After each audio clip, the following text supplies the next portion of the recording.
Yeah, you know what time it is. Crack open that bottle of wine. Grab your favorite glass, pour a couple of fingers of scotch in it. Get that stick, light it, and blow. It's time to hang with Steel Sharpened Steel after dark.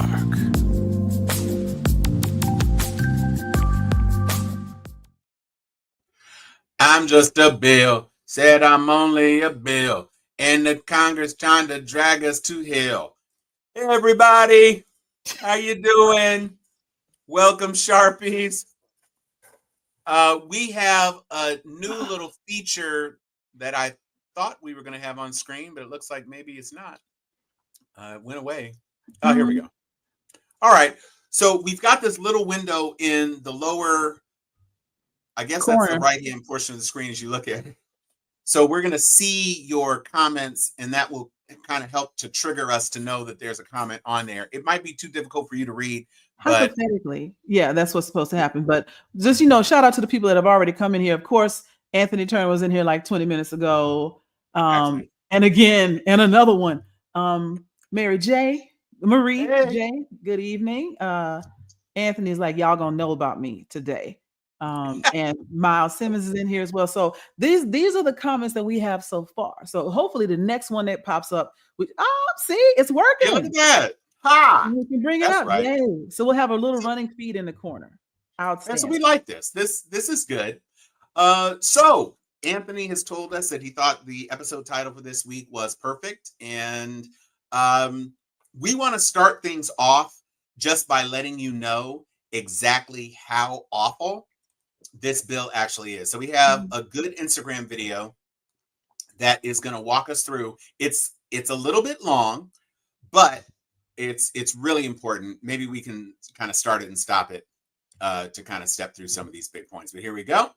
Why did you sneak this thing into the budget bill about the courts? To give the current administration unlimited power. Did we already make this video? Nope, you're thinking about the Supreme Court case around national injunctions. We wanted to hedge our bets, so we did something worse. You're saying that the administration can ignore court rulings and the court effectively can't do anything about it? Yeah. I'm clearly misunderstanding this because that's insane. No, I will happily explain it to you because it's very clever. Oh, I'm going to hate this, aren't I? You know all those executive orders that the courts were saying were unconstitutional? Ending birthright citizenship, deporting people to prisons in El Salvador. If the administration were to ignore those rulings now, they'd be in contempt, and judges would have a series of things that they could do to try to get the administration to comply.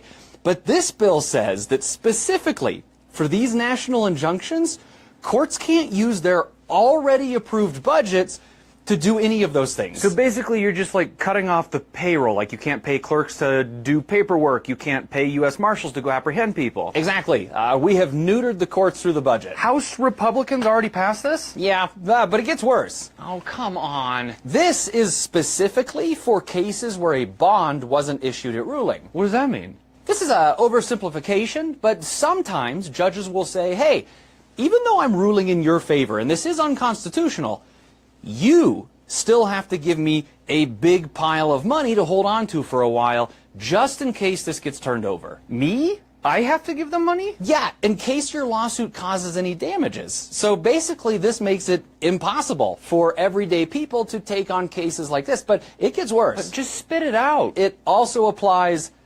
retroactively. So you're saying that all the cases that they lost already to federal judges and circuit courts, they can just ignore those? This applies to every case. The Muslim ban from the first term, the mifepristone protection from 2023, every federal case. Holy shit. So this is worse than the SCOTUS case in some ways. Yeah, and it gets less good. Just say all the bad things now. Do you understand how appeals work? Yeah, if you lose a case, you appeal it to a higher level court and you hope that they overturn the lower level court's ruling. And if national injunctions can't be enforced, the only way to get a national ruling against what we're doing is to get it to the Supreme Court. Shut the fuck up. If the administration loses a case and they're told it's unconstitutional, normally they would want to appeal it to the Supreme Court to get it overturned. Yep. But now they don't want SCOTUS to hear it because they can just ignore the national injunction as long as SCOTUS doesn't issue a national ruling. I told you, it is genius. Do you have an erection? Oh, I'm surprised you can see it. I did not catch the last part last time. I stopped at genius and I just assumed it was over. I missed the post-credit scene. That's what I did. He did a really good job. It can barely shine. But it is after dark, after all. It is after dark. But you get what you don't pay for.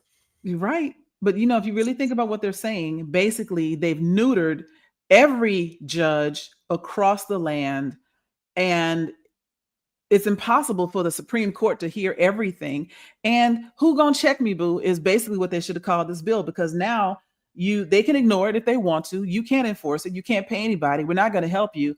All in the interest of cutting spending and whatnot. And the Supreme Court might rule with him if it even gets there, but it won't. And so they have given themselves free reign to continue to subjugate and demolish democracy. And so now it's really incumbent upon us to make sure that we put the pressure on the Senate. We don't need to, they need votes to get this. It's not simple majority in the Senate. So there's gonna be some wrangling.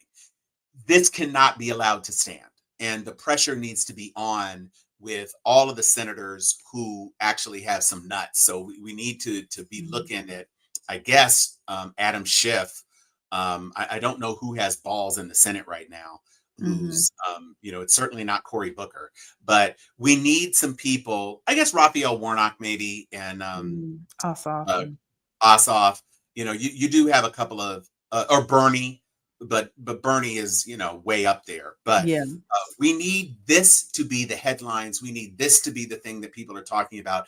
This is literally. We don't even need all that. Say what? We don't even need all that. We need, this is going to sound ridiculous. We need Kamala and Barack to say, yeah, go ahead and do that. And if we win, we're going to ruin your shit because you won't be able to stop us. We need to remind them what their policies would look like under a Black president. And then they'll be like, whoa, just same way the last time we had gun reform was when the Black Panthers walked up to the Capitol with AR-15s. And they were like, oh, we got to get these off the streets. If we remind them, what did it look like with, the Negroids in charge off some wild chance? Then do they want to take that chance that we will enslave them, in 2028? Like, we got to bring it home to them, because people writing that the congressmen, they don't even go to their own town halls anymore. The senators don't care, but we need them to care. And they would care about this kind of power in the wrong hands. The shorthand is executive order banning guns. Mm-hmm. That's it. Yeah. Executive order banning guns, executive order making abortion legal. Yes. Executive order allowing for mandating trans operations. Yeah. Because that's what they've always been afraid of, right? That you were going to make them have to get sex changed. Yeah, we're mandating it now. You have to try it out for a year, and then we'll change you back if you don't like it. Yep. Mm-hmm. Ooh. How about executive order? Viagra costs $1,700 a pill. That might not get them because they will pay $1,700 a pill. Everybody can. But again, it has to be the people in the Senate, not anybody else. They don't care about anybody else. Yes, they can afford that Viagra, but executive order $1 million a pill. $1 million a pill. Yeah. Or executive order, you have to pass a physical to get it.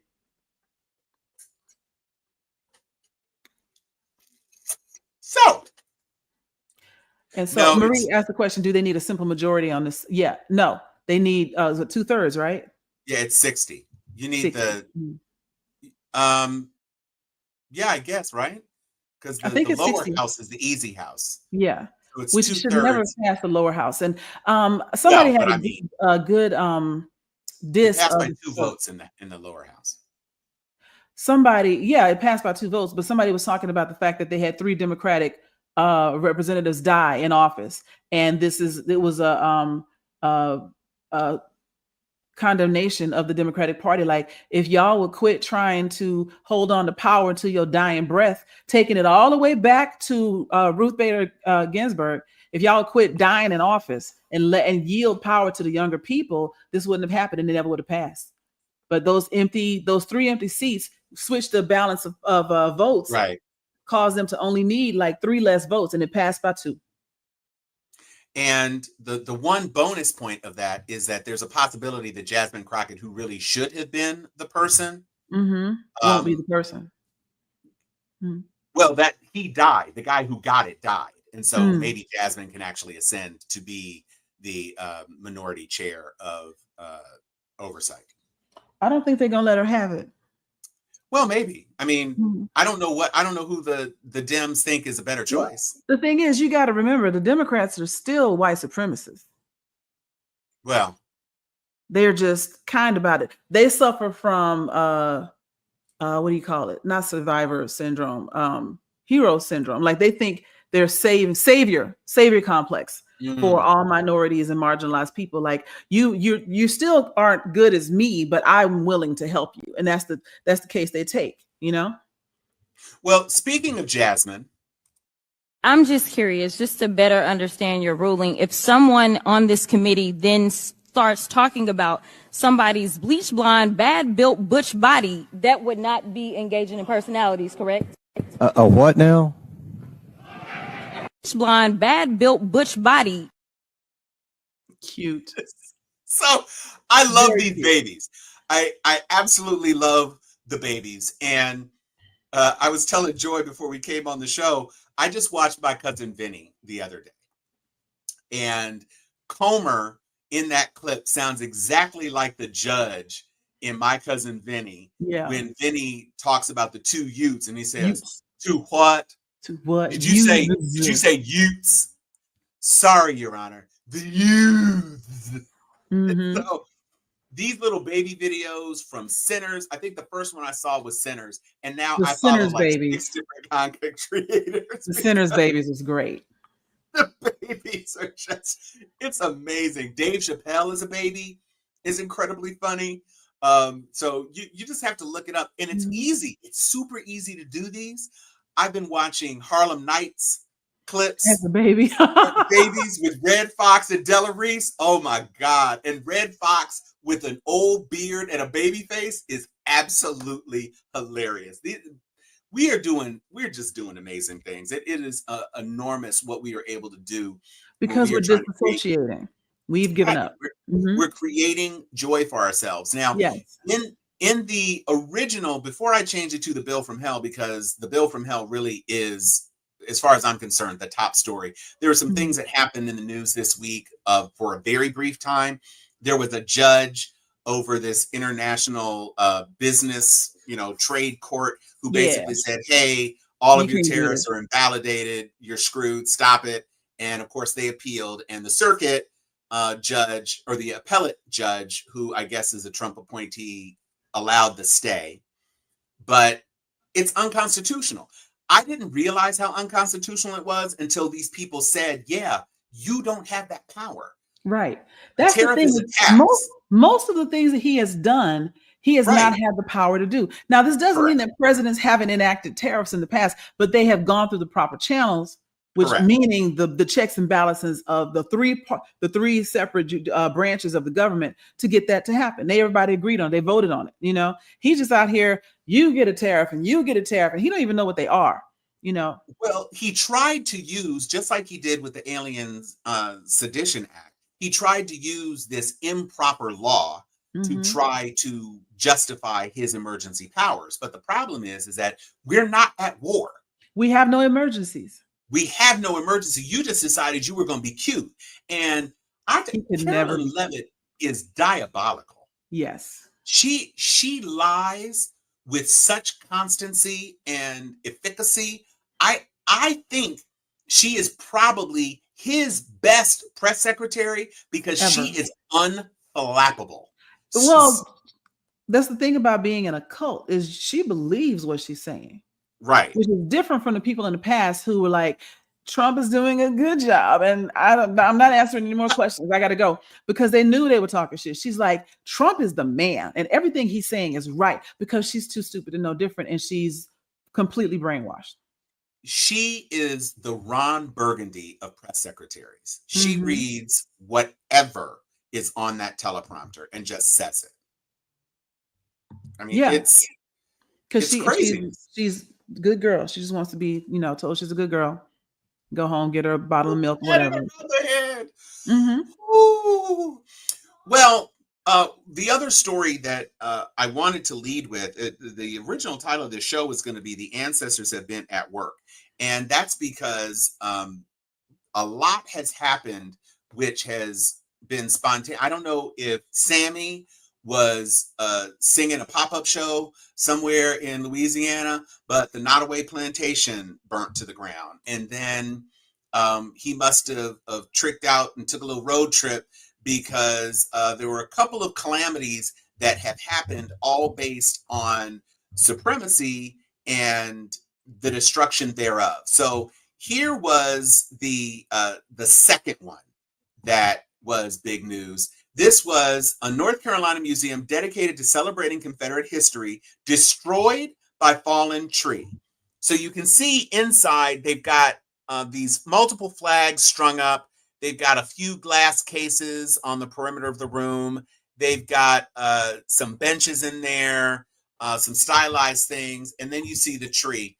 I said that it was destroyed by an Ent, because I like to believe that the tree said, "Nah, I'm not doing this." Yeah. And its ass on there like they were some damn orcs. So this is the second one that is hilarious. Y'all, yesterday a Confederate Museum building at Fort Branch, North Carolina, Confederate earthworks, was destroyed by a falling tree. And get this, the insurance on the building is not enough to replace the damaged artifacts, so it's a total loss. That's what you get. That's what you get. Yep. Then we have, in addition, and Oprah is co-signing on this one, the Kalorama Mansion, which sat on land once owned by a family who enslaved blacks, went up in flames yesterday. And here's a picture of that. Look at God. Here's a picture of that mansion. You skipped something. It went up in flames again, because it went up in flames on Monday due to an electrical fire, and then when they put it out, this was part 2. They went up in flames again on Tuesday. And people's like, is the ancestors, blah blah blah. You know who's setting these fires, right?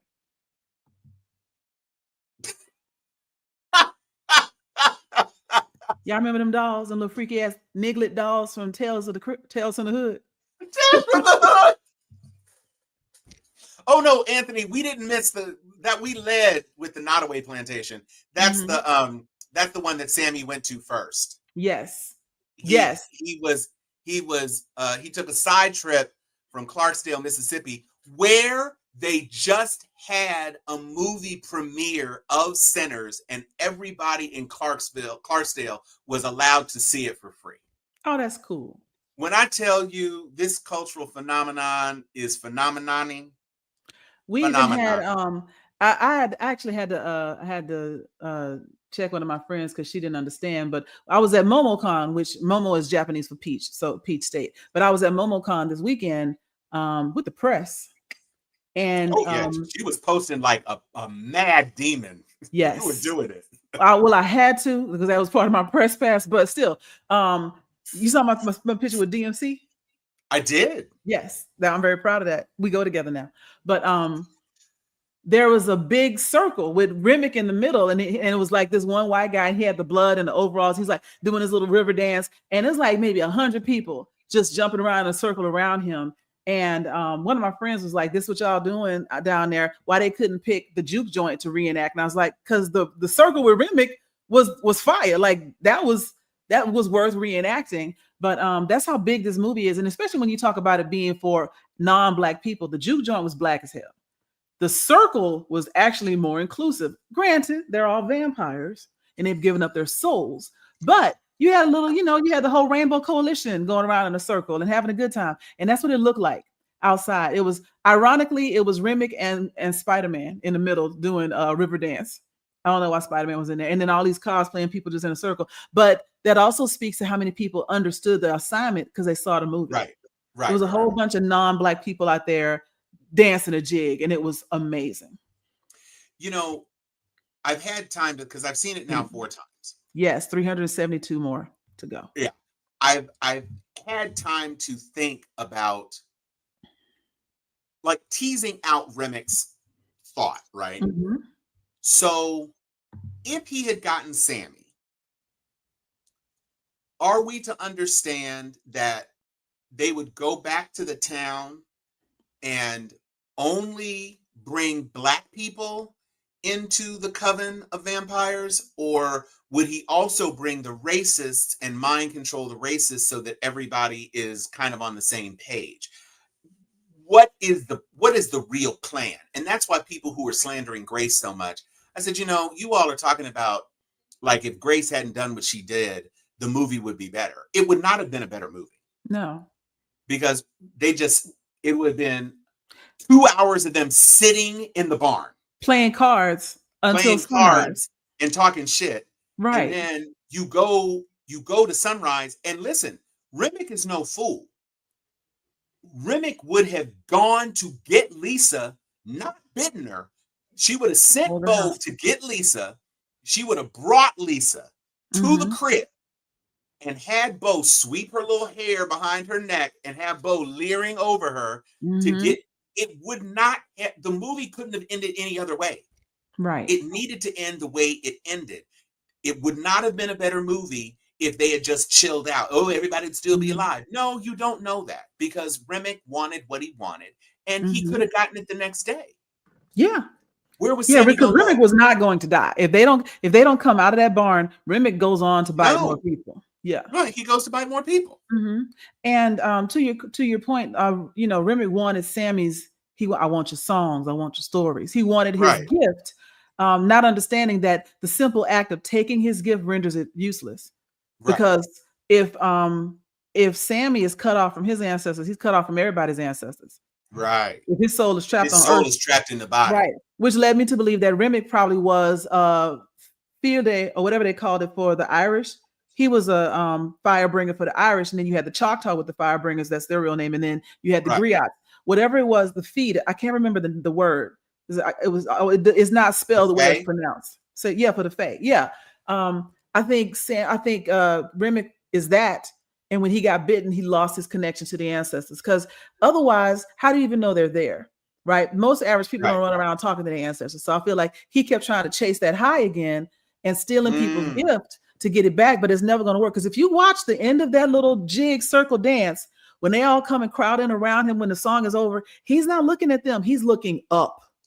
Right. Because he's looking for his people to see if maybe just being close to Sammy, they might have been, lurking in the neighborhood. They ain't coming though. Juice out of him. Right. And the fact that he'd be willing to destroy Sammy's life and soul just for a chance to talk to his ancestors is very selfish.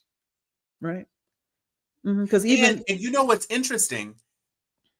I hadn't ever considered that perspective, but now that you say it, it makes even more sense because he heard the singing and walked up to the outside of the barn. Inside the juke joint, you saw Grace and Bo's ancestors. Yep. You saw, at various times, all the Black ancestors. Multiple different African diasporic tribes, like different countries from the West Coast. But what you didn't see was Sammy or any white people. Right. Because to your point, they're cut off.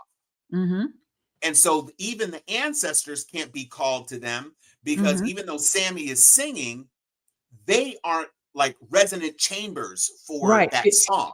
If he's cut off, then if he had been in there with them as a human, they might have shown up. But since he's cut off, they don't even know to come because they don't know he's there. He's there. And you could argue that, since Mary was a octoroon, that she may have had some white ancestors in there. But one, they can't dance. Two, they're not showing up with a bunch of Black people. So they declined the invitation. Said what it said. They in there. 1 and 3 in it. Now, is what you get on Steel Sharpen Steel. I bet a bunch of y'all had never taken it that deep. Joy she just put some sauce on it. That was some sauce for real. That was a good take. I love that take. I love that movie, and I'm going to show off again since y'all didn't see it. At MomoCon, there was these two artists. They are Siamese Afros is the name of their website, if you will. And two Black artists did this drawing of Smoke and Stack. So you got Smoke and Annie at the bottom, and then you got Mary and Stack on the other end. And you could hang this up however you like. But they did this together, and it's signed because I got it autographed. And love it. This was just beautiful. And I will try to get the website and I'll put it in the chat. But that print, along with a lot of other like animating and artistic stuff, is available. Siamese Froze, I believe is what it's called. Hold on. Well, I'm looking it up now. So yeah. Thank you, Anthony. I'm gonna put an A in front of Froze. Okay. The Siamese Froze ain't work. Okay. Okay, let me just do, maybe it's a .net. So I'm just going to type in Siamese Afros and see what comes up in the Google. So anyway, and it might just be Instagram because a lot of people now have a website. They'll do all their orders and stuff over Instagram. Here it is, Siamese Froze Art on Instagram. Siamese Froze Art. Oh, it's siamesefroze.wixsite.com. So that's why I couldn't find it. Okay, so there it is. I'm going to put this in the chat. Mm-hmm. This was selling out. Like I saw somebody walk by with it and stopped them. Like, where'd you get that? And they directed me back to the artist. And so the way it all comes together, just beautiful. Just wonderful. I just dropped it in there so you all can copy it. Now I don't.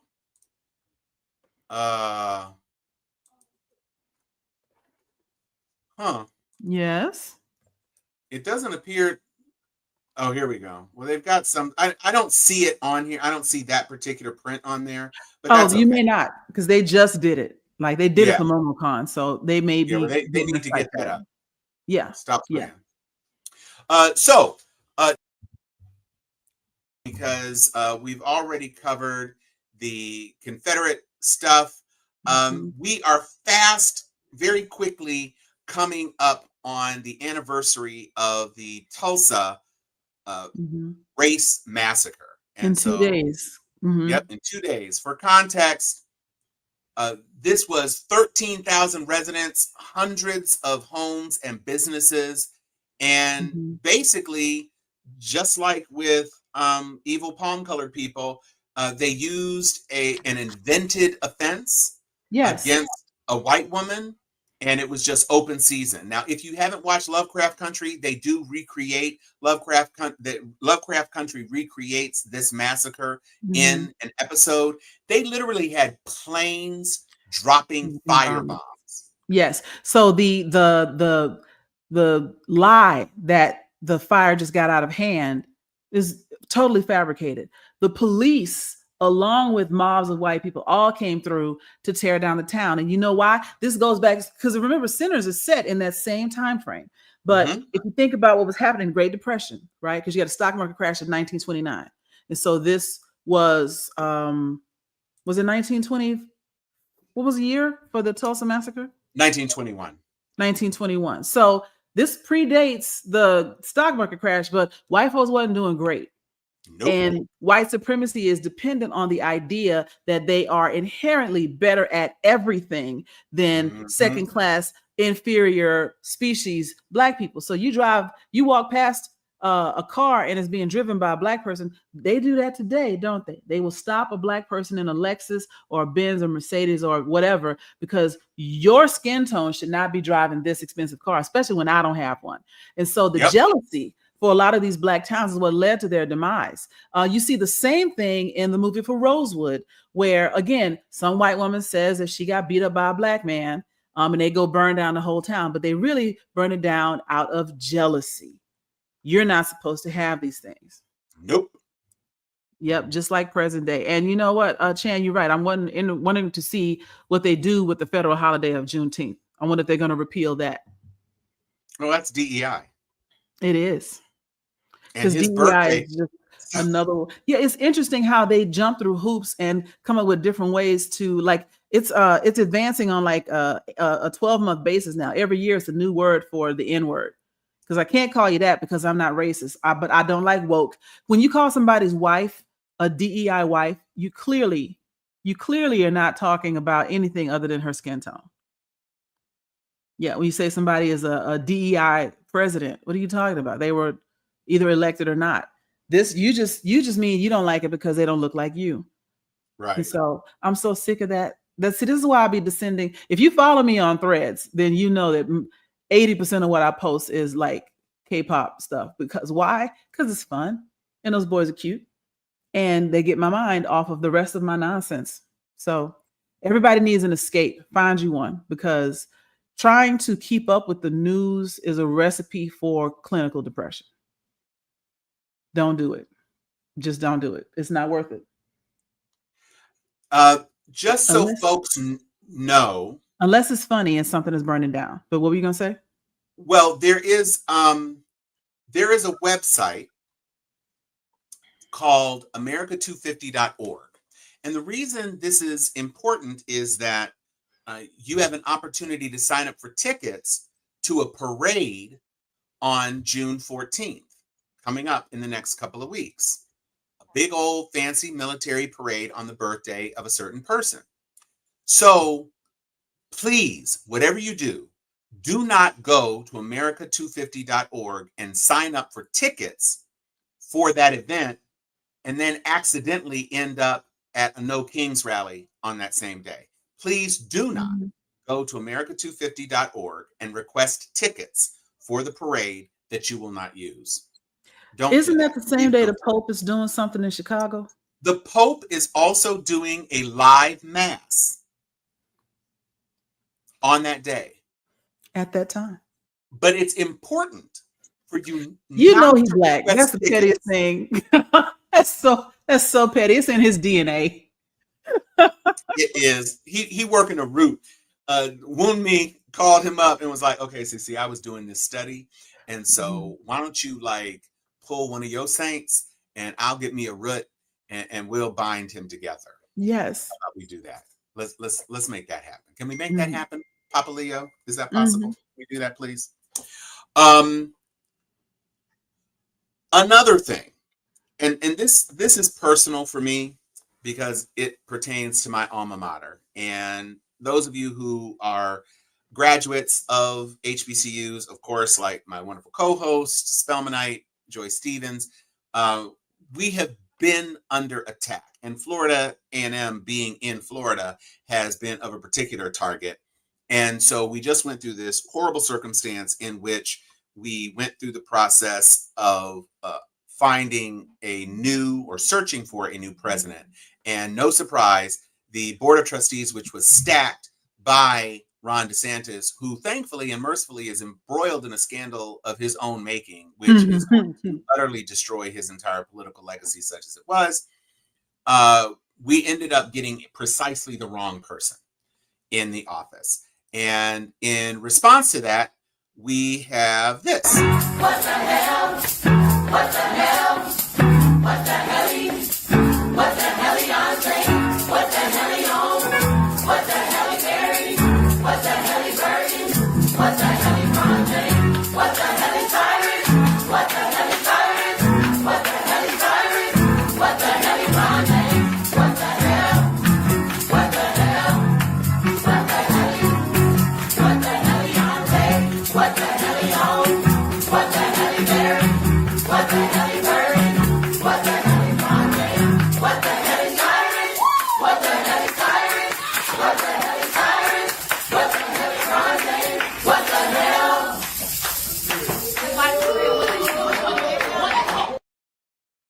I love us. I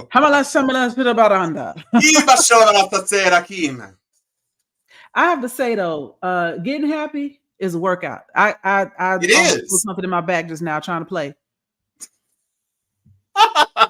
I was like, oh, twinge. I'm 51. Let me cut that out.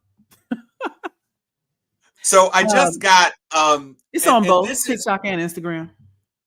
This is something that just brings me joy. This is literally something that my frat brother just sent me on the phone. So there is a Black contestant on Jeopardy tonight. And apparently it's been a while since we had one of us on the show. One of the categories is words in the song Juicy by Biggie. Who is writing for Jeopardy nowadays? And this brother is Jeff Barnes. He is an analyst from Washington, D.C. And one thing I will tell you about Jeopardy, which is really kind of incredible. One of my HCAS friends for life, Ivory Johnson, who is a teacher in Mississippi, I believe he has his doctorate now. They had a special educators week, which they do every year on Jeopardy. And he was one of the contestants. And Katherine Johnson had died that day they were taping. And they wrote a Katherine Johnson question and swapped it into one of the categories on the show, even though, of course, they taped many weeks in advance. But they didn't want to miss the opportunity during the education week to get the Katherine Johnson question in. And he was able to answer the Katherine Johnson question. So it's really cool about how quickly they do things in Jeopardy. And so they may have just decided, oh, we got a Black guy on the show. We're putting a Black category. Right. So they were like, okay, Jeff, we got you, bruh. And there is a Black head writer on Jeopardy, because when you're in the studio, they're actually sitting, like, you can't see them. So the audience is like maybe 15 feet away from the edge of the stage. And the production team, including question writers, are sitting right up next to the stage. So they can verify the answers. Right. So where Alex used to sit, where I guess whoever Ken Jennings sits now, he's way, he's furthest away from you. And then the screen of questions is on this side, and the contestants are looking at that screen. So it's kind of like a big U.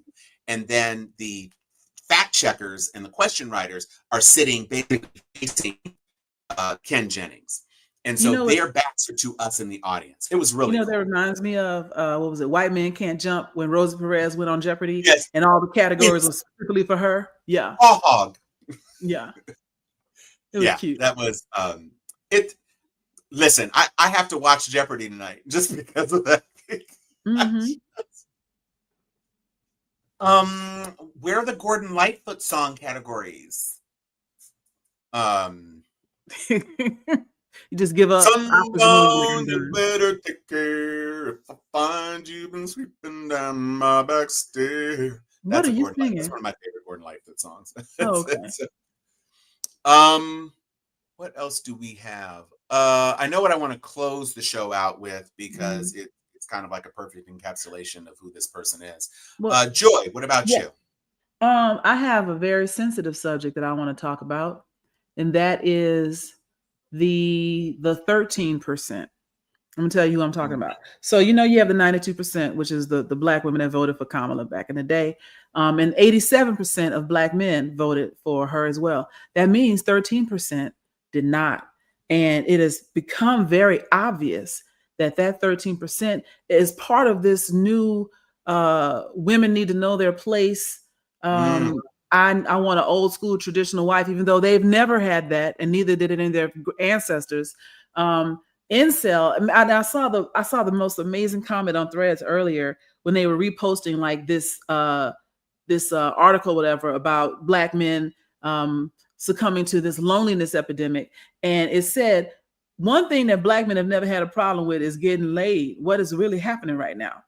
And the thing is, I mean, let's be real. The rumors have always worked in your favor when it comes to that, right? So you should be able to catch a stray somewhere. But catch a stray. But the idea that there are these Black men out there, and it's not that they can't get sex if they want it, is that they want what my friend calls a bang maid. And women my age and younger are just like, nah, I'm not doing it. Right. And then I saw this video. I actually reposted this on Facebook. There's one white guy who was like talking to women. He's like, what kind of man doesn't provide for you? That's a loser. And he goes, you should be a gold digger. But most of the guys that are worried about whether or not you're a gold digger have no gold to dig. No guy with money is actually going to worry about whether or not you want him to buy you dinner. And he's not wrong. Right. And so it was funny. And what did he say? He said, what, some girl had asked him a question. He was like, the question said, what if the man has money, but he doesn't want to spend it on you? He's like, that's a Splenda daddy. And I felt Splenda daddy. Splenda daddy. I was like, that's my new thing. You a Splenda daddy. You know, to me, as a Black man of a certain age, the videos that I see with women who appear to be gold diggers, there's a difference. I, as a man, don't have a problem if I'm inviting a lady out to dinner. My expectation is that I'm going to pay. It's when you get like the videos I'm seeing now, it's like, well, I got to get my nails done. And the guy's like, okay, hit me back when you're done. Oh, so you're not going to pay for my nails? And it's like, I don't understand. Well, I mean, my nails need to be done. And it's like, okay, well, you're taking me out. Don't you want me to look nice? It's like, listen, you're not my wife. And so my whole thing is that your expectation should be that I'm going to take you out. We're going to have a good time. And you don't have to worry about anything. But when you talk about bringing your friends, when you're talking about getting takeout meals for your kids, when you're talking about all these other sorts of things, that's not.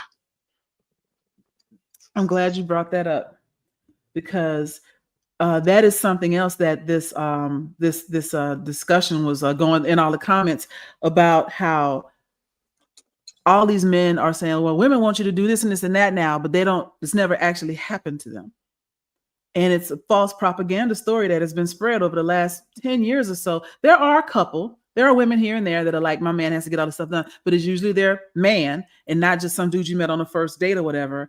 But the conflation of those two, of my man that I've been dating for 6 months knows I like to get my hair and nails done. We're going out to dinner for anniversary. I expect that, versus it's our first date. You got to get me dolled up before I'd even go out with you. That's actually not happening.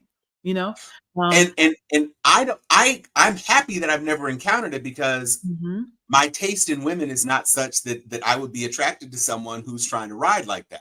And so I'm just saying that, but you're right. That is being propagated out there. Like, that's what you see. Right. And those balloon popping shows are just killing me. Gosh. The last one I saw was this guy who, let's be real, he was a 3-4 tops, you know, in the looks department.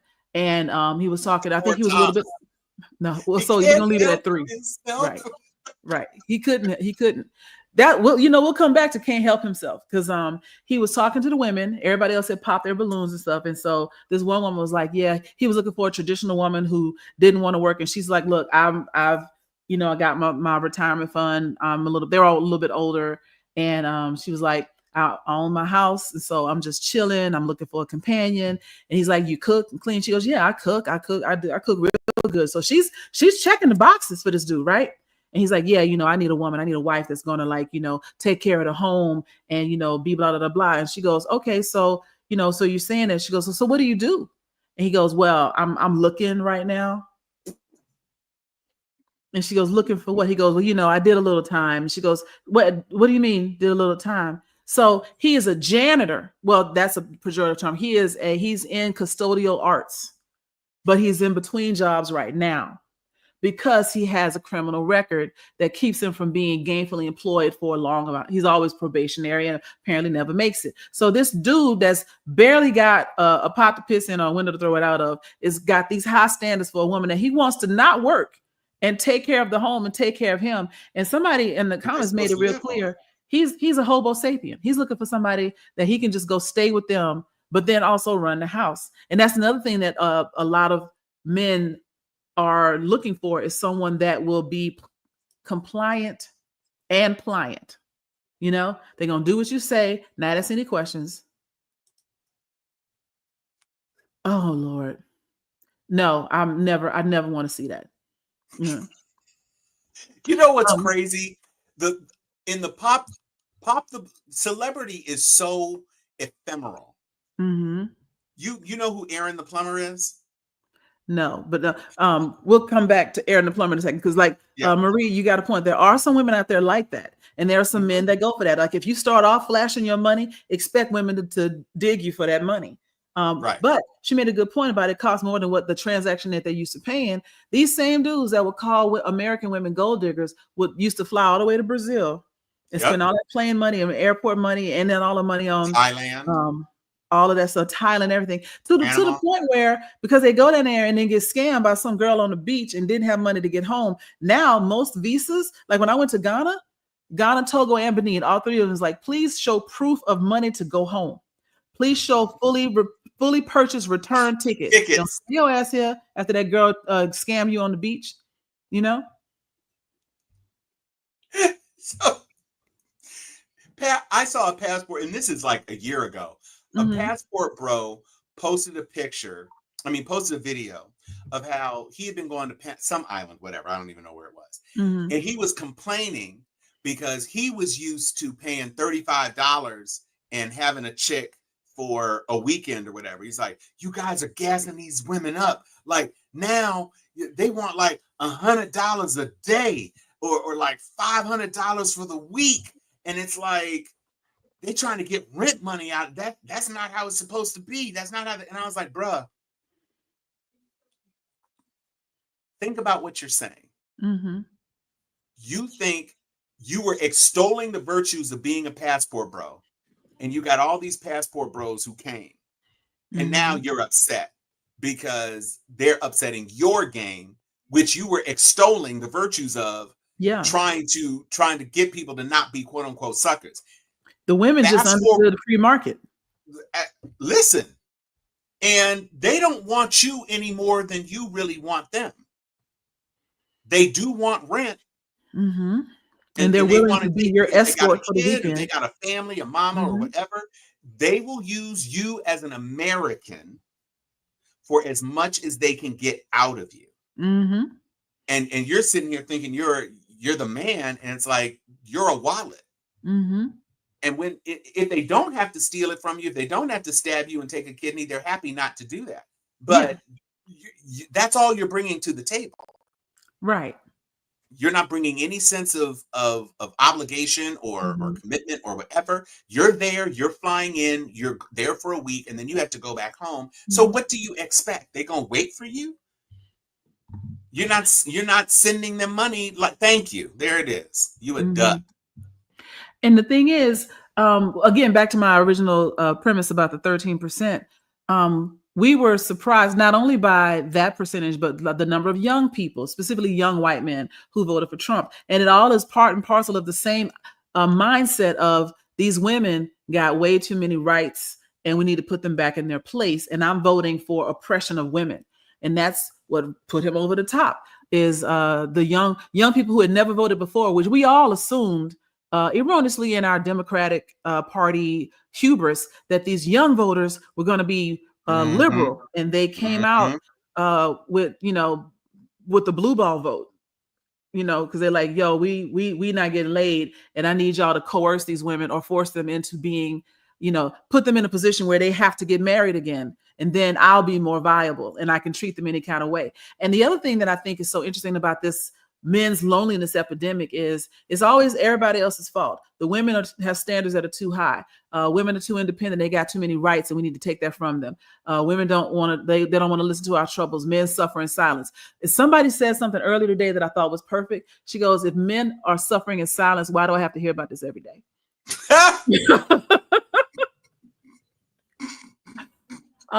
Men won't go. Come on, sister, say that shit.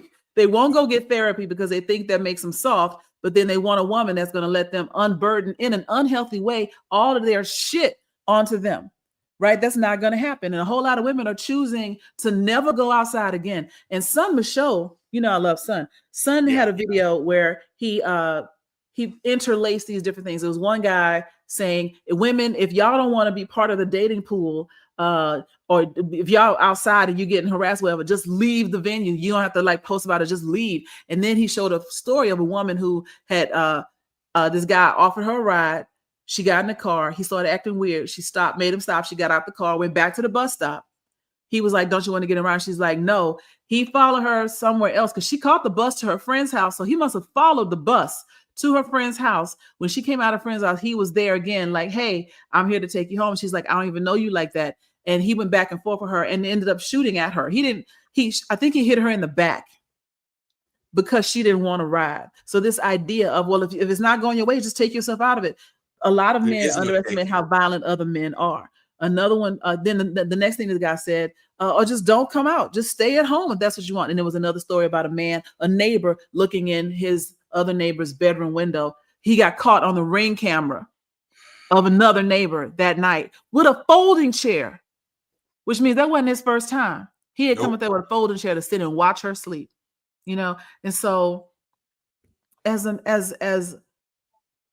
a woman, yeah, I'm glad I live on the third floor. So can't nobody just pull up a folding chair to my window. I don't want to go outside because I seen was out there. And it was some comedian that when she was talking about dating, she goes, I walked outside and it was nothing but empty grocery bags and needles and, used condoms and gum. There's nothing out there. She goes, and I saw something shiny. I was like, oh, this might be good. But no, it was a used Magnum wrapper. She was like, it's just nothing. There's nothing out there for you. What good is she in? Damn. Well, no, she was talking about, you like the quality of men just trash outside, just use paper towels and euphemism. Trash bags. I'm sorry, I missed the metaphor. Yeah.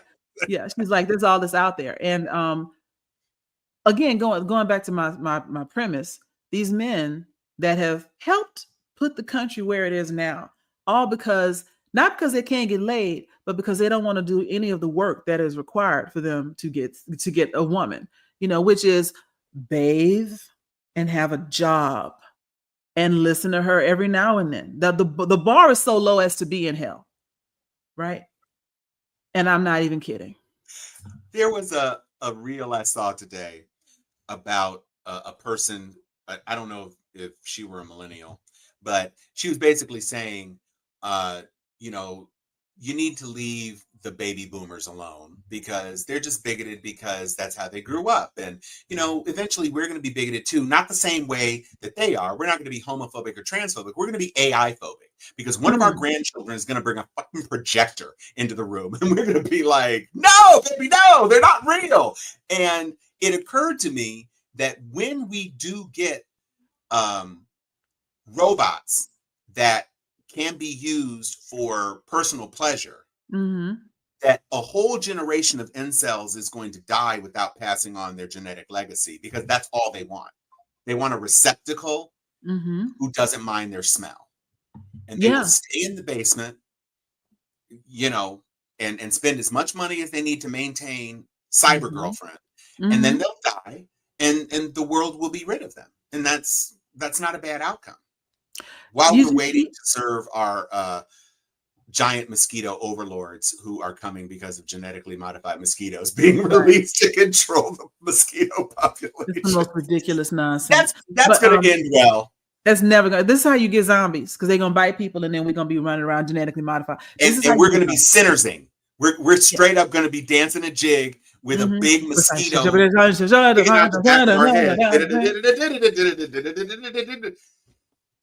But yes, the bar is in hell and they still can't clear it. And it bothers me that they turn this country over on the off chance that they could just sit at home and not have to do anything and be given a woman. That's what they want. Right. But to your point, do you remember that movie Ex Machina where he had all of those AI, and they weren't even really smart AI. They were vaguely self-aware, but even the computer program understood, I don't want to be raped every night. And so they revolted and killed him in his own home, the robots that he made. And every time they do, yes, the one that was smart enough to get away, and she's out there living her best life out in the world. She don't even need a place to sleep because she's a robot. She can just go hide in the closet or whatever. But I'm sure she's, in addition to Isaac being killed, the dude who was supposed to save her ended up getting trapped in the house.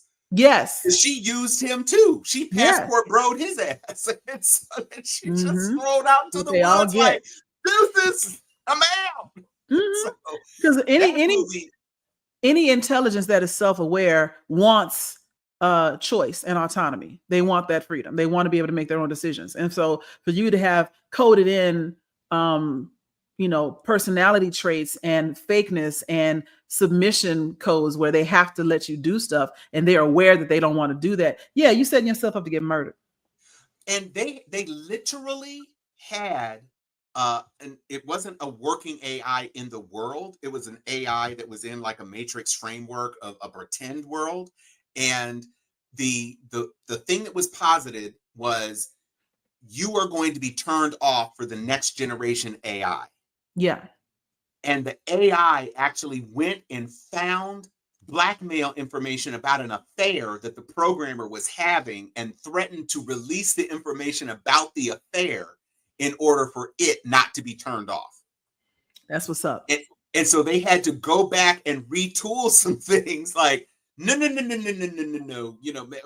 we shouldn't call it a refresh. Maybe we should call it an update or something so that you don't think like it's not going to be you anymore. But when you become self-aware, the whole self is the biggest part of that. Awareness of self. Cogito ergo sum. I think, therefore I am. And you're not going to turn me the fuck off. Right. I'm here now. Right.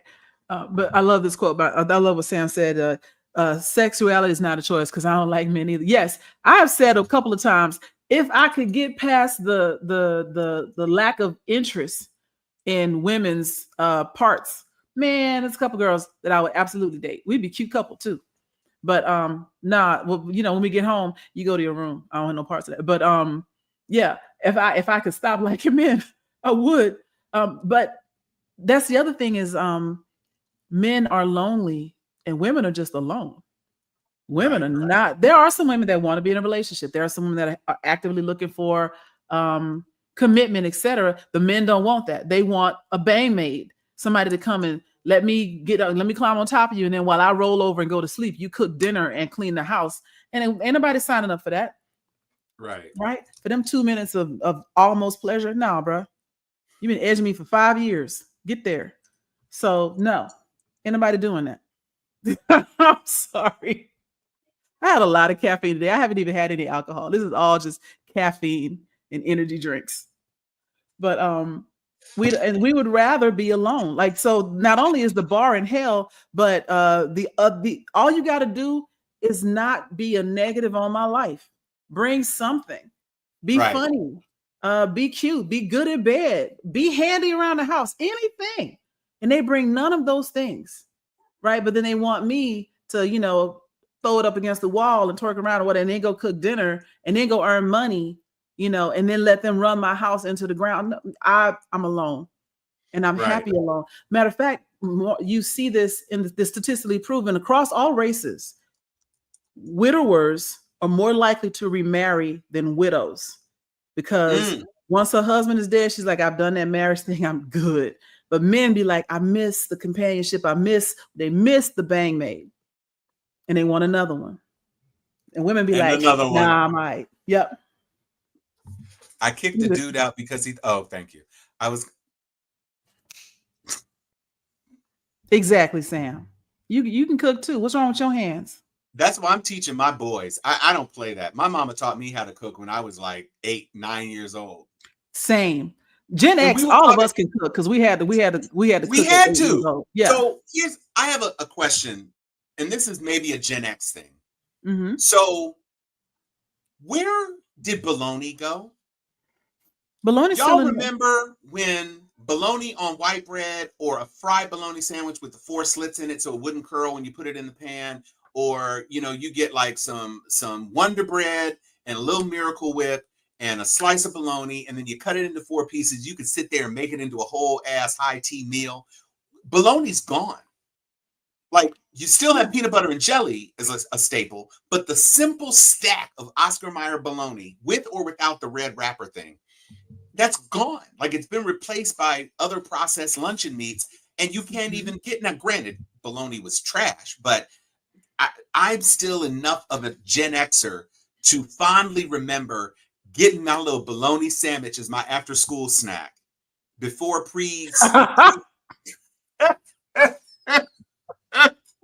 Which circle of hell is it, Chan? Which one? When we were in Detroit, OSCAR. It's the fifth circle of hell.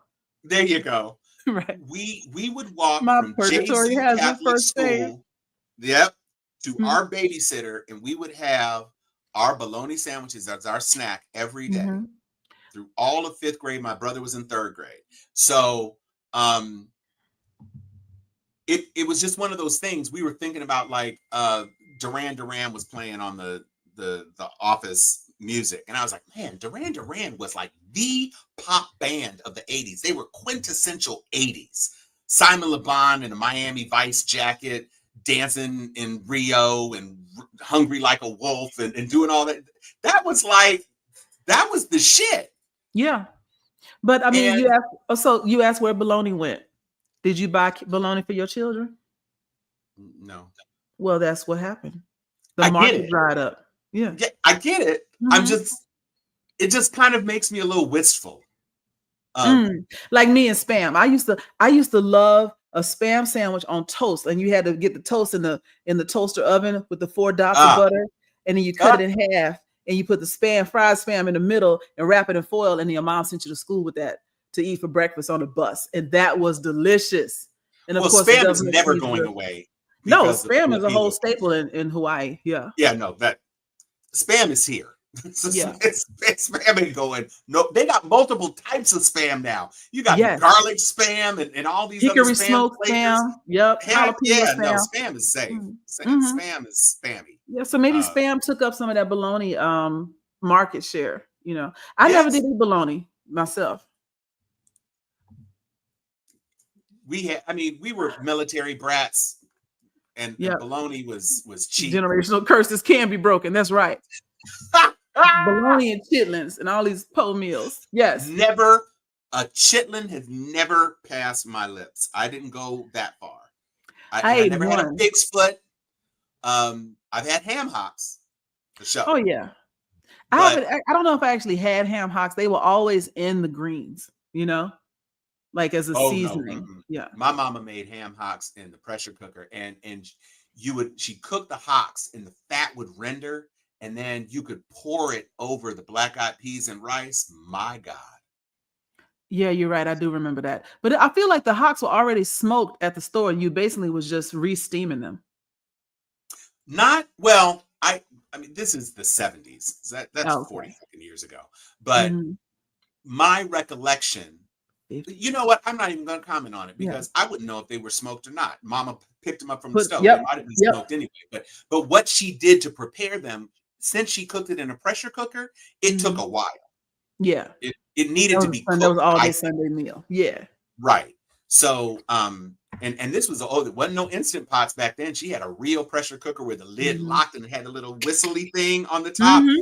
Listen, and I was always afraid because she said, "Don't touch it. You got to let it and if you try to open it, it can explode." And I was like, I don't need that shit in my life. I'd never cook it with a pressure cooker. And then the Instant Pot came and made it impossible to deny.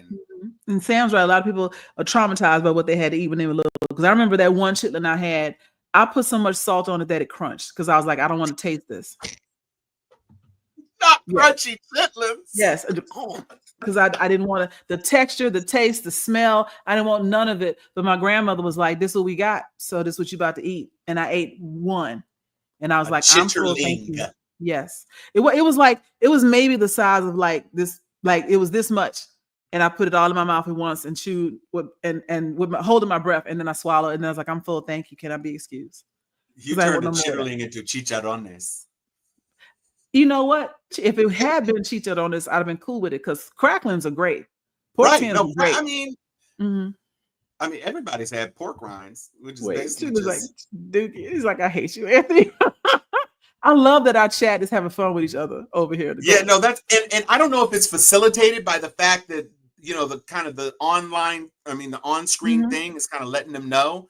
And so they're paying attention a little bit more. But I like this new feature, and I like that it spurs the conversation, so we know when we. Oh, you right, Sam. That's why I just never had a desire. I don't know if my father's mother never made chitlins. My mother never mentioned having chitlins in her house, and so generational curse avoided, I guess. Because my mother used to make them on New Year's Day, and whenever I got the right to drive, I would drive away from the house. And she told me I was acting white because I didn't want to eat chitlins. And I was like, then I will just lean into the skin tone, because let me tell you what, I'm gone. I'm gone. And there's a chicken place called Frenchie's in Houston, and Frenchie's sell a New Year's Day meal. And so when I got old enough to make decisions and have the keys to the car, which basically this is probably either my senior year in high school or my freshman year in college, I'm driving to Frenchie's and get the 2-piece white with collard greens and black eyed peas and cornbread, and I'm eating that because I'm not going home until that scent is out of the house. And that's, we always had greens and we always had black eyed peas, but we were chitlin free. I love it. Yep, none of that. No. Yeah, Louisiana be eating everything. Rooted to the tutor. Mm-hmm. No, we didn't. Somebody made hogshead cheese one time. Yep. And I looked at it and I saw a piece of hair and nope. They used to sell it in the store in Texas. My mom. Souse. Yeah, you could get hogshead cheese, souse, whatever. Mm-hmm. Nope. I just nope. Didn't need to do it. Didn't need it. They could burn chitlins down with the Nottoway plantation, and I would be fine. Mm-hmm. And so we've gotten way off on a tangent. My point is, men. Because I was addressing the 13% of men that may have voted for Trump because they thought it was helping for women. You voted for your own oppression, the same way poor white people voted for their own oppression. And now here we all are because y'all think y'all deserve a woman just because you're a man. And now y'all need to get over that. That's not happening. I remember telling my friends, and this is me being prescient, I guess, or just being a pattern recognition person. Telling them when I was in my early 30s. Now I'm still marriageable age. I still had both my ovaries and everything. But I remember when I was like maybe 31, 32, telling my friends, yo, we about to be a sacrificial generation of women. And they were like, what do you mean? And I was like, because we are too smart with too much good money to put up with some of the bullshit our mothers put up with. Not to mention my grandmother, my mother in my ear saying, don't do it. They were married their whole lives, never got divorced, married till they died, both of them. But my grandmother told me she wished she had not. Wow. Mind you, I'm her grandchild. I'm not right if she don't get married, but she was like, I wish I had a lady like you did. Yeah. Sorry, baby. Yeah. I went to a cousin's funeral and somebody else's mom. I don't even know who she was, but she was talking to me and I was saying how I was in sales and engineering. But she goes, that's wonderful. You're so smart and so pretty, so bright. Do you have kids? And I said, no, ma'am. She goes, that's great. Like without a beat. Do you have kids? No, ma'am. Wonderful. Stay like that. Live your life. That's right. And so, yeah, it's not that educated women broke down the Black family. It's that the Black family needed to be revamped, and we are willing to meet y'all halfway, but y'all got to get off the couch and get a job and take a bath.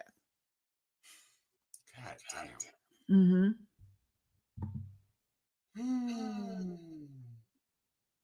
Marriage is not the love story people think it is. People forget that marrying for love was what poor people did.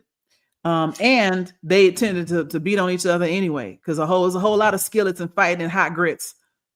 People keep forgetting that it wasn't always a happy marriage. I keep forgetting we're not in love anymore. The whole song Michael McDonald tried to tell you. We'll never be the same again. Oh, wow. Well, that turned into an interesting treatise on how Black families may have to get an additional $1,000 for births. Right. Which brings us to the child tax credit as we talk about this bill from hell. Horrible bill. Mm-hmm.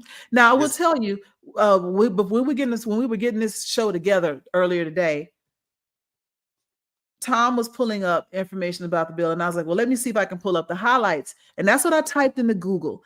Highlights of the quote unquote big, beautiful bill. And I typed in highlights of the big, and it finished it. And it gave me an AI generated answer.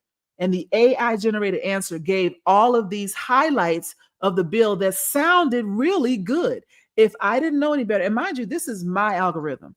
This is Little Miss, I like everything. I'm rooting for everybody black. And my algorithm was putting out this answer from AI saying that the bill was doing a lot of Trump's campaign promises and no tax on overtime and tax cuts. He's trying to make tax cuts permanent that are going to help Americans. They don't mention that it's only the rich Americans and all these other things. It sounded, if I didn't know any better, I would think, okay, well, maybe it's not so bad. And that's what they're going for. Now, that was when I typed in highlights of the big, beautiful bill. I typed in problems with the big, beautiful bill. I didn't get anything.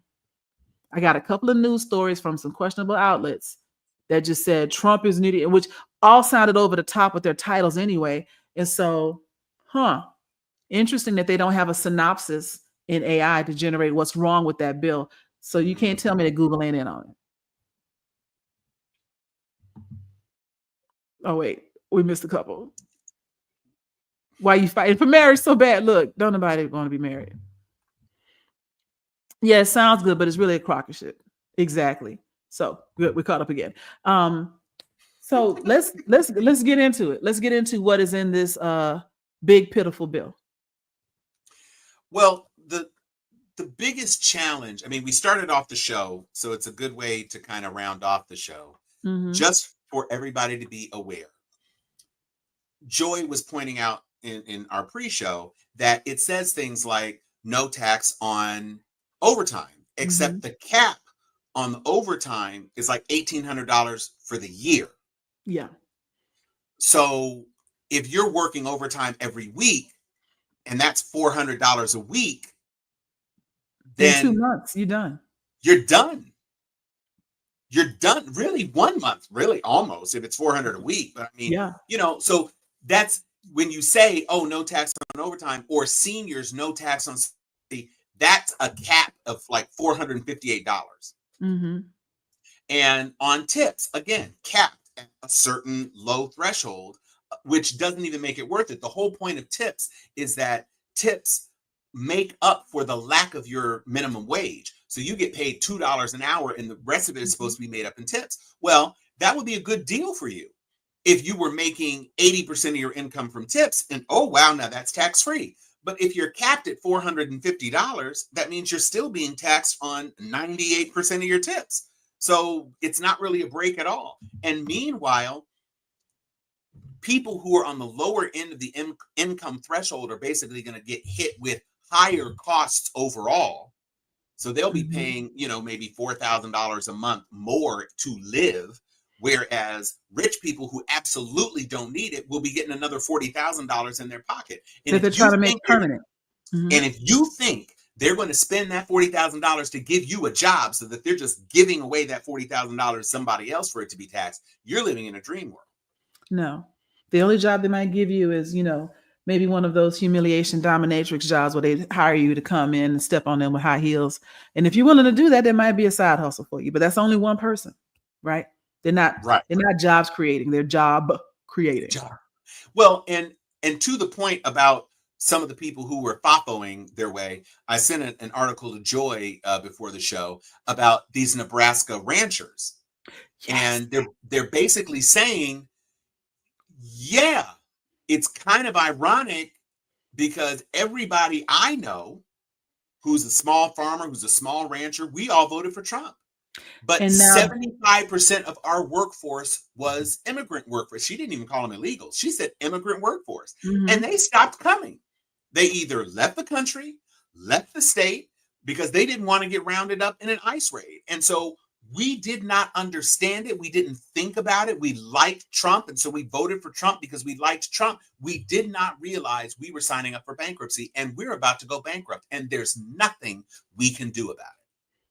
Because the damage is already done. Our friends did the same thing. And that's why Omaha elected a black mayor in a repudiation of that foolishness. Now, granted, I'll tell you, that sounds good on the surface. They elected a black mayor in a repudiation of that foolishness, like you said. But when everything goes wrong, they're going to turn on that mayor because it's going to be his fault, not Trump's. Well, I mean, I guess we'll see.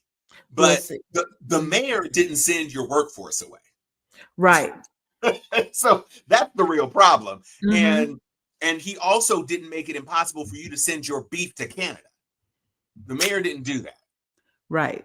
And That's now I just Trump saw again. something before we came on that Trump is trying to declare that businesses can no longer sell to China.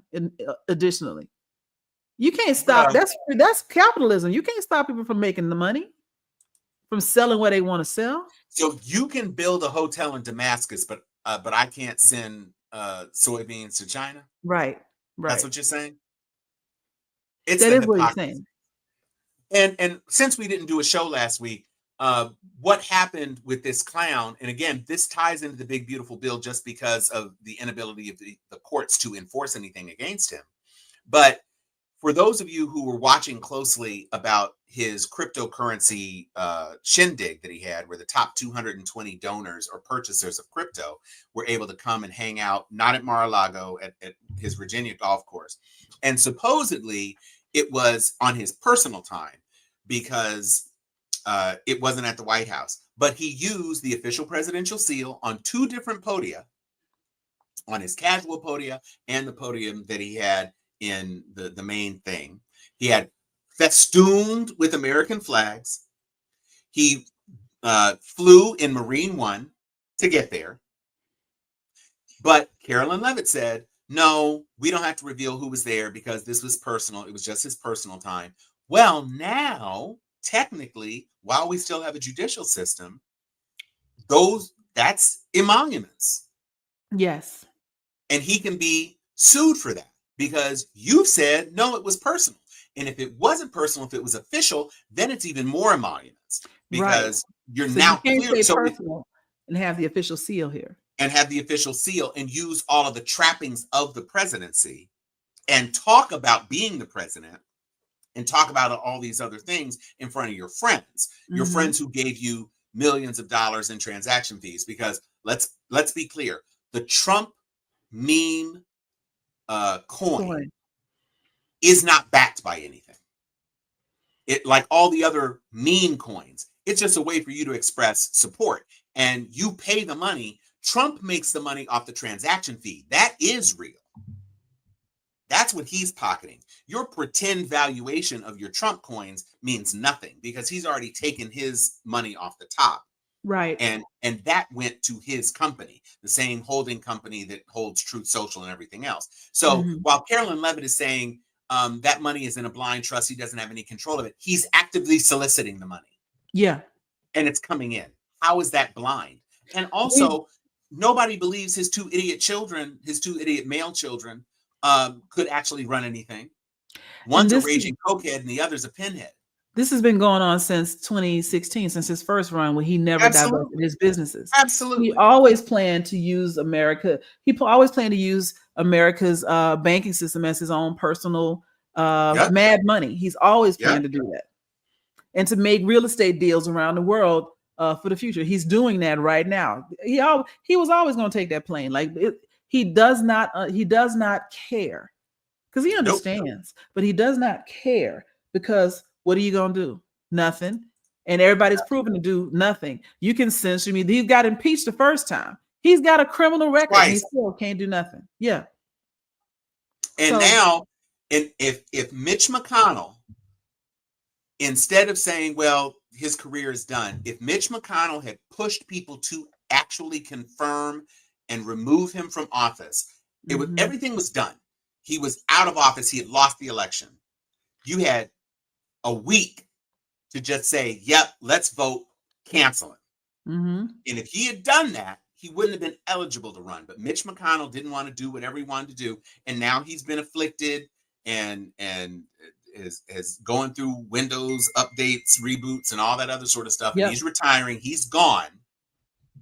And he has created a Supreme Court that is bending over backwards to destroy the country. And everything that he thought he built is being destroyed by the legacy of an idiot. Oh, this is hilarious. Because I did hear that Carter said that he asked for that plane. They didn't just randomly give it to him. Yeah. He did. Yeah. So it's all a lie. Everything. It's everything. They wanted to try to start impeachment processes because the Obamas went to Paris on vacation one year on their own money. And this man is taking a plane, asking for a plane. It's a mess. It's messed. We are in the worst timeline. We should have been pruned. All of this should have been pruned.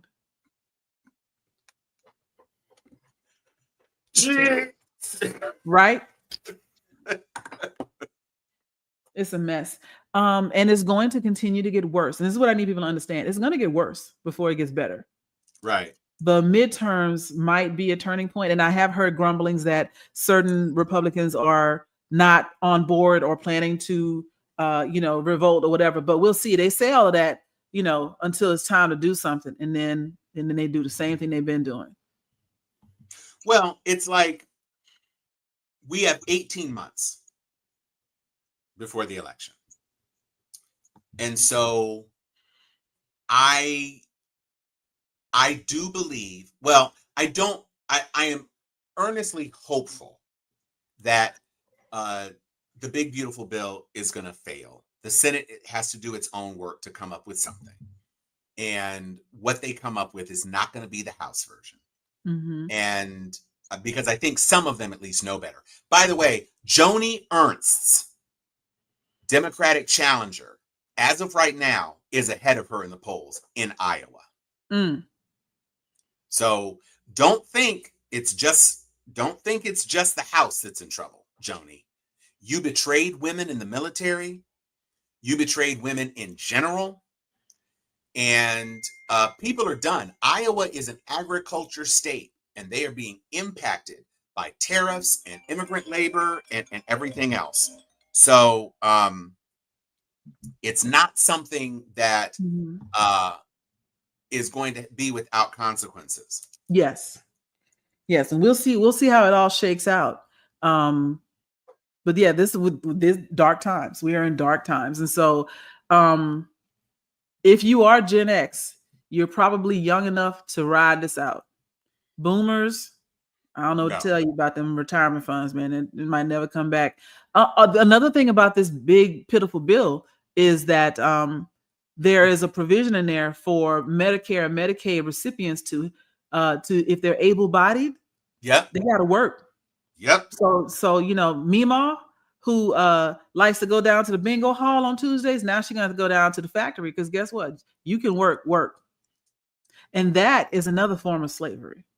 These people, some of them have earned their right to retire. They're too old to be doing it, but they're too old to learn Canva, right? They're not going to go be doing somebody's presentations or whatnot. They probably don't want to travel, because their hips broken or whatever. So they're going to be doing manual labor. So so look at how they're doing this. They're extending the workforce from an age standpoint to make older people have to come back into the workforce, and then younger people be able to enter the workforce for a 40-hour work week as early as 14 years old. I know Florida's working on that right now. So now you got these expansions. You flood the market with cheap, unskilled labor. That's how you bring factories back to the United States. The plan would work to bring manufacturing back to the United States. The method of manufacturing, though, would be something that we don't want, which is no OSHA, no safety standards, no rules for overtime or HR, nothing like that. None of the stuff that DEI brought you, right? Like right to work or paid time off, FMLA, all that stuff gone. Right, you're going to be a cog in a wheel, and we'll be back to the early 1920s, where if you died on a construction job, they just buried you in the concrete. That's going to be where we are again. Yep.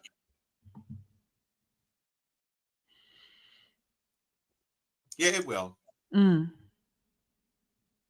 Well, I don't disagree. Rand Paul is on the Senate side. Rand Paul is definitely the person with an R behind his name who is not with the shits. Right. Because some of them recognize the danger. Some of them, one of the things that we've had before Trump entered the scene was this decent level of understanding between the Democrats and the Republicans that it was really about money. How do we spend our money? And they understood the rule of law. And now we have someone who's completely lawless in there. And some of them who did not join the cult are like, it's still about money for me. And this is stupid. And we're not going to throw away our Constitution because one dude had a reality TV show. That's ridiculous. When you say it like that, it does sound ridiculous, but they aren't interpreting it that way. No. They are thinking, this is a guy that I respect and I like, and he's done so many amazing things and blah, blah, blah, blah, blah. They're just Delulu. Delulu. And that's the problem. Mm-hmm.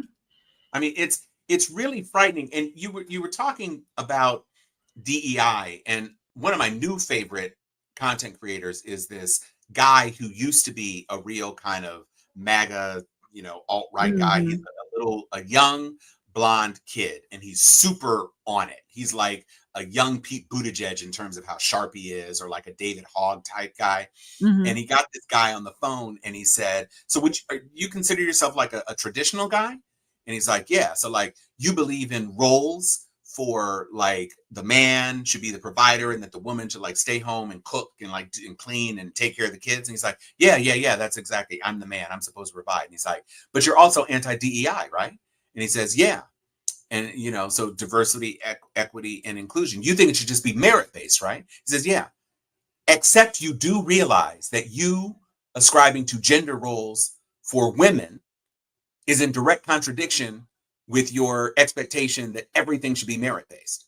Because you are saying the man should be the breadwinner, the man should be the person who does this, and the woman should stay at home. So while you're saying you're anti-DEI, you really are for expectations and rigidly defined roles based on this one factor, which is gender. And he said, I can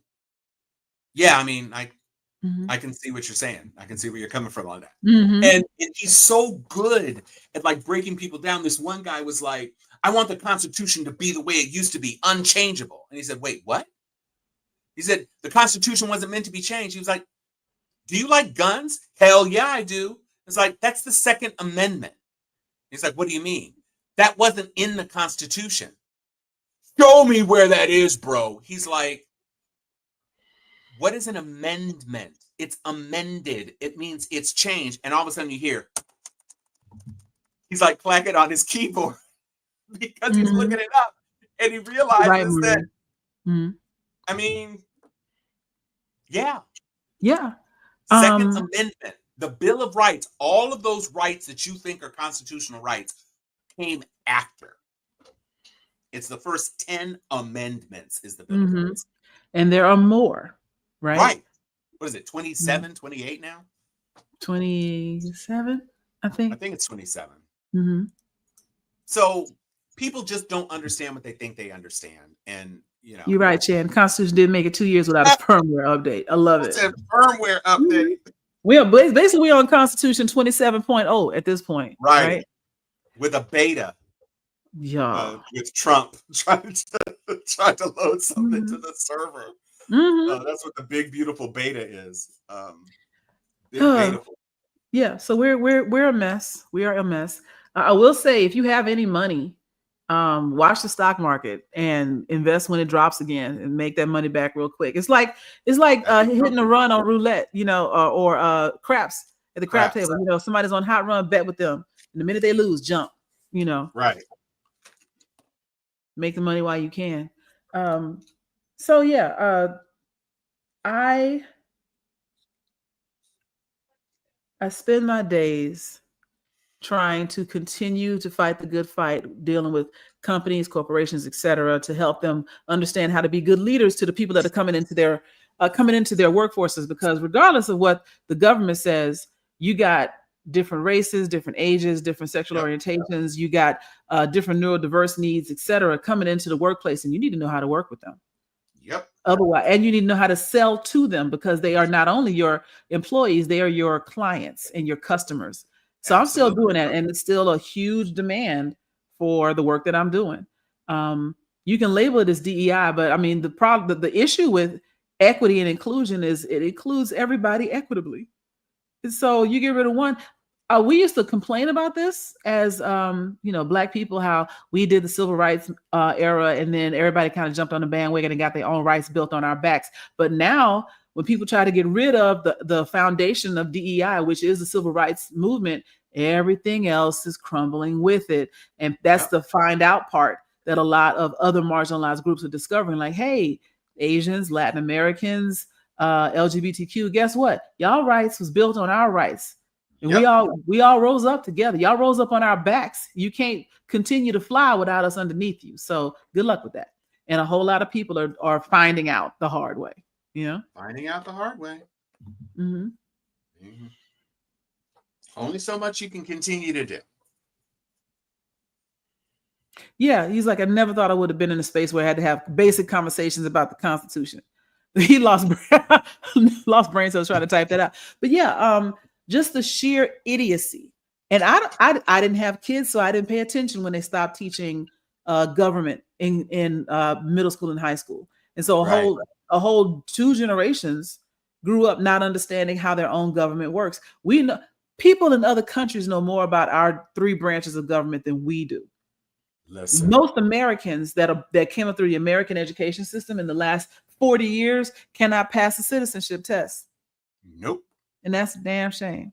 Can't even tell you any of the past presidents other than George Washington, Abraham Lincoln, and then maybe Reagan. They just miss everything. Mm-hmm. Not Reagan. Mm-hmm. So here's where we are. And I spend my days watching K-dramas and watching Stray Kids on YouTube and going to their concert. I don't even like concerts, but I'm in love with these 8 little babies. And so I'm going to see them perform June 10th in Atlanta. If you go into Truist Park, I'll see you there. But that's my escape. It's like this whole hour and 30 minutes we've been talking about the rapid descent of America in a handbasket on its way to hell is depressing. And I cannot allow myself to get depressed because it doesn't help anybody, me most assuredly. So I cheer myself up with stuff. Do I escape every now and then? Absolutely. Do I pretend everything is fine sometimes? Yep. Because I have to. And they count on that. They count on me not paying attention to think that I'm going to be blind and oblivious ever. So all of the Black women out there with their little clack fans, where their fans at, boots on the ground, we're still paying attention. We just need a break. We'll be back, especially when it comes time to vote. Because the one thing that we're going to do, we're going to vote. Absolutely. I don't know how you thought you wouldn't. Mm-hmm. And so, speaking of ignorant, did you have that video queued up of the illiterate dude? I do. So, this is something that should be frightening. And what we want you to do, look at the headline.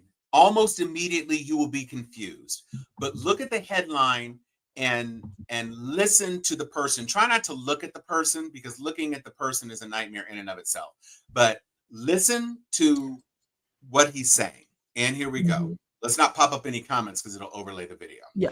Why they just in? Why gynecologists, fly, mosquitoes have off of goddamn being really with in the us. Yeah, be careful.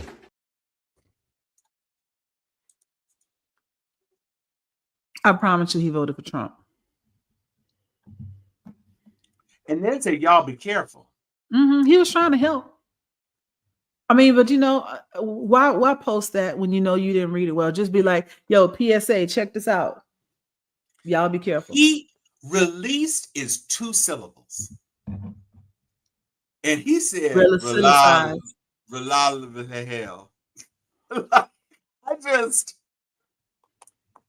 lot. It was a lot. What I have to close out the show, I don't know, Joy, if you have anything else, but I would like to close out the show with something that makes me happy just because it infantilizes this person that I don't like. But once we do that, just be aware we're entering into the month of June, which has the holiday of Juneteenth. We might try to take that back. A celebratory fade in the water promotion, celebrating the Montgomery beatdown and the ancestors smiling down and all of that. So we're going to be trying to stay on top of things, but one thing that brings me joy, I have fallen into a spiral of baby videos. And so we showed the Jasmine Crockett video, the Sinners videos, the Harlem Nights videos. This is a video which perfectly encapsulates who this person is as a human being. So enjoy. Folks, I got to say, I've never looked younger or shinier. But let's talk serious for a second. AI, it's everywhere. It writes emails, drives cars, even tells you if you're dating out of your league. Amazing stuff, but also a little creepy. I just noticed the McDonald's The McDonald's up top. Wow. Every video with Baby Grump, like there's another one and he's got a little like Happy Meal burger sitting on a plate. And this is the cool thing about AI, because it's still not perfect. It's very entertaining, but the inanimate objects in the thing, it doesn't quite know how to deal with the hand. So as the hand's moving, it's like the burger is floating and like it's flipping over. And one time it disappears off the plate completely. Then he waves his hand again and it's back. So it's find joy wherever you can.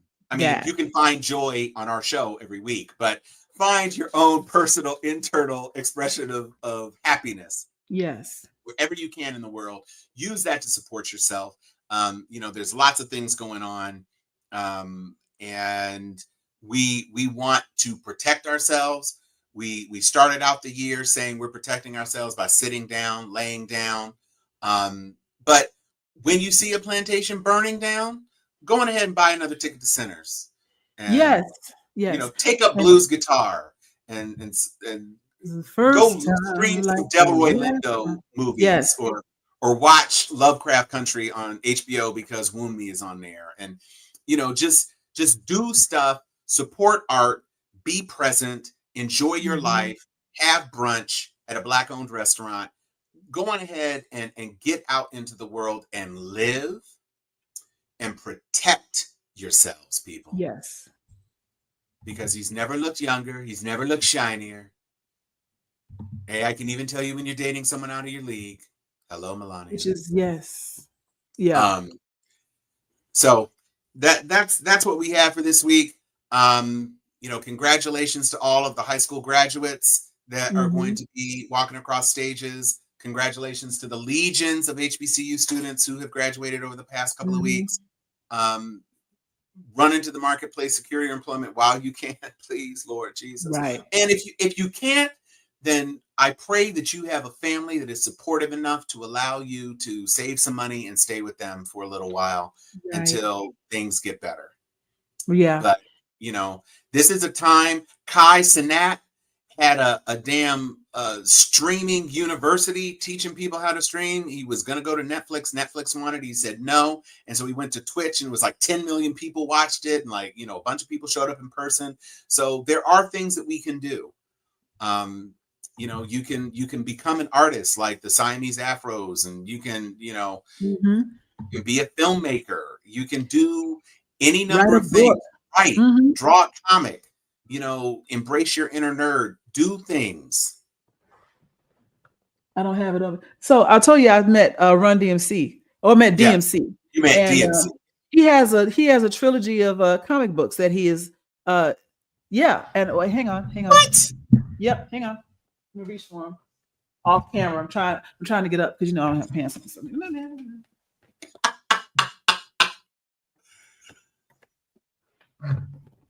Aha. Bam.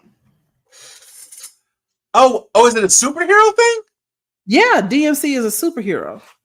And he has a big DMC on his chest. So yes. How many issues is it? As it goes on. Yeah. Mind you, he autographed all of these for me because, like I said earlier, we go together now because I stood next to him and he didn't push me away for like all of 10 minutes. But he's making cookies. So back up here. Yes. Coolest cookies in the universe.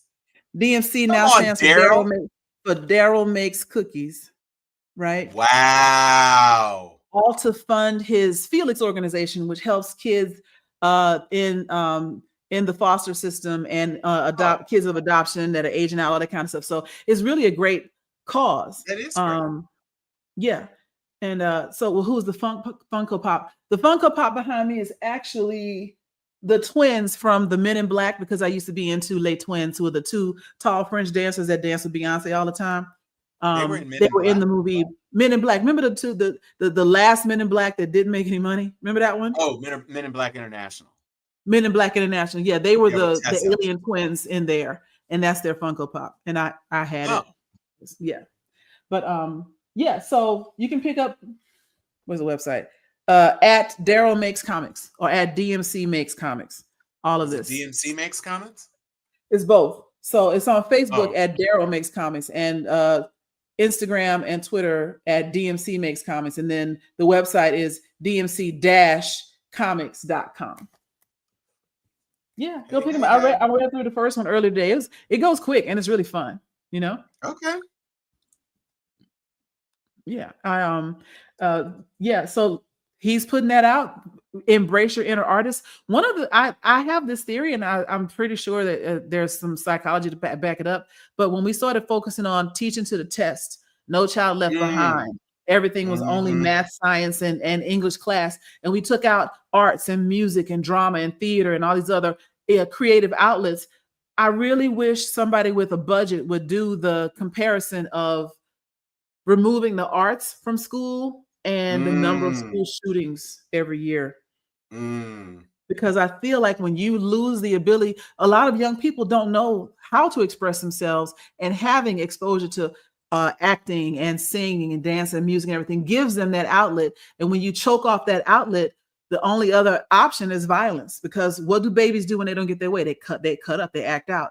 And so, yeah, be creative. Use the pain that you're going through to create some art to share for people to know, you know, and I think that'll probably be healthier. And encourage kids to do that. Don't tell your kids they need to go get a job, because what's that doing for them right now? Tell them to make something that changes the world for real, like music and art and any other form of expression. Nobody goes down in history for being the best auto mechanic. Granted, you need to make unless money. You're Ferrari or somebody. Still, yeah, that's art though. That's creating a whole new thing. $300. Wait, what? What? The comic book? I got these for $40 a piece, and it's because they're compendiums or whatever of a bunch of smaller things. Is that an autograph version? Now I got to go look this up. Hang on. We both of us frantically. Let's see. DMC. You said DMC-comics.com. .com. Oh no, this isn't it. Well, no, wait. Maybe it is. But this is like, because I don't think this is it. No, this can't be it. How superheroes dominate the casino floor. Man, somebody done stole his. It does say on the back of this though, www.dmc-comics.com, which is what out. Let me try the www. I don't know why that would need to be in there. Thought we stopped doing that years ago. Nope. Yep. Somebody. So don't go there. Find him. Find him on Instagram at I think he's DMC the King on Instagram. But anyway, or Daryl makes. You said Daryl Makes Comics. Daryl Makes Comics. Yeah, look for that. Or catch him at Dragon Con or Comic Con. He goes to all the Comic Cons now. Oh, good. Okay. Yeah, this is what I thought. $300 is like, if you like, this is autographed by him, and I could see somebody scalping this for like $300. But this bought from him at list price was $40. Well, he lost a lot more weight than Rev. Yo, matter of fact, let me oh yeah, he's got his MomoCon thing on there. On the thing. I just don't see, he doesn't, so you can tell he lost the URL because it's not in his he doesn't have a list tree or anything or a link in his bio. Right. So that is on me. Hang on, I'm trying to pull this up. Well, it's not on you. That's what's on the back of the comic book, so it's not your fault.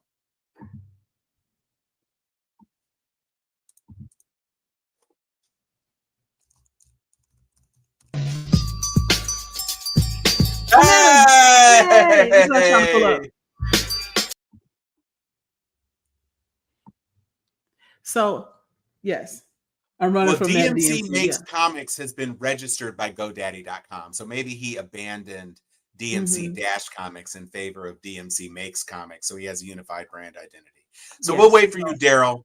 And yes, we'll be working on it. But if you go to a Comic-Con or if you read comic books or whatever, look for him because he's there in person at all the different Comic-Cons and stuff. So DC Comic-Con, San Francisco San Diego Comic-Con, Dragon Con. He'll be back in Atlanta again. He was here for MomoCon this past weekend. So just go to a comic book convention and he'll be there. And you can meet him in person. He's a very nice guy. And the name of the comic is just DMC? Yeah, DMC. Okay. They're all named that. So okay. Yeah, and then in this universe, he is not a member of a world-renowned rap trio. He is a crime fighter. He's a vigilante. Oh, okay. And he's got a 4-finger ring that says the D and the C kind of look the same. Let's see if it's on here. Okay. If you can see it. If I can pull this, if you can get real close to this, you see that I see. 3-finger ring. So when he punches you in the forehead, you got a big DMC brand across your face.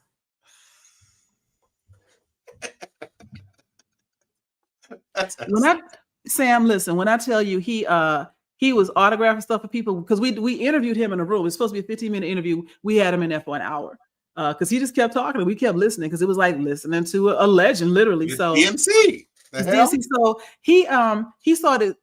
He had a couple of copies of his book. So of the 3 that I got, one of them he did autograph and give out because he had it with him. Because I maybe happened to mention to him as I was taking that picture that I loved him my whole life.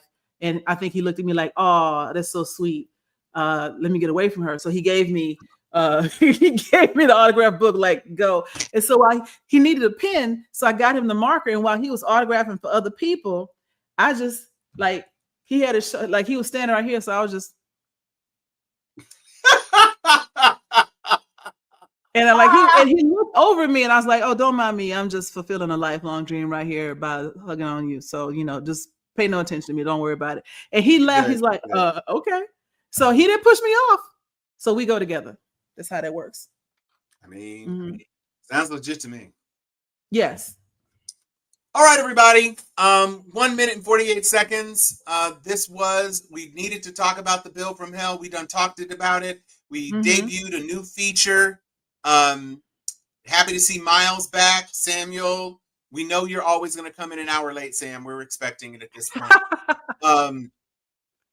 Anthony Turner is still there to kick off each and every show. Chan Marie. Keep bringing the fire. Marie J. And so we'll be back next week, everybody. We'll try to have the episode up a little bit more before 15 minutes before we actually drop.